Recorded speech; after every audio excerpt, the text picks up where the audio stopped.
Napoli è una città unica e straordinaria, questo lo sappiamo benissimo. Immaginate, per dirne una, che Napoli ha un santo protettore principale che è San Gennaro, ma nell'ultimo millennio, dato che i problemi sono tanti, come potete ben sapere, lui si è fatto aiutare da molti coprotettori. Siamo arrivati addirittura a 52.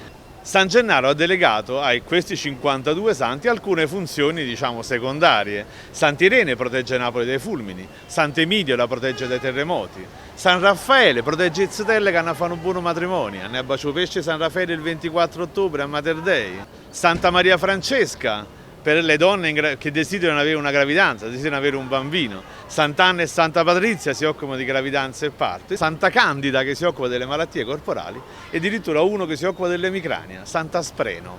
Ed è la storia più bella che vi voglio raccontare oggi. Sant'Aspreno fu guarito da San Pietro sulla via di Roma nel 50 a.C., diventò il primo vescovo della curia napoletana e diventò il primo santo napoletano e il primo coprotettore della città di Napoli. Per un millennio, fino a quando non hanno inventato la Novalgina o l'Aulin, i napoletani che avevano l'emicrania non avevano alternative, bisognava affidarsi a Sant'Aspreno. Come? Rapandosi a zero i capelli e andando a infilare la testa in un foro dove c'erano le reliquie di Sant'Aspreno. A via Sant'Aspreno, qui proprio accanto alla borsa, nel centro antico di Napoli. C'è ancora lì la cappellina, nell'ipogeo c'era questo foro con le reliquie di Sant'Aspreno.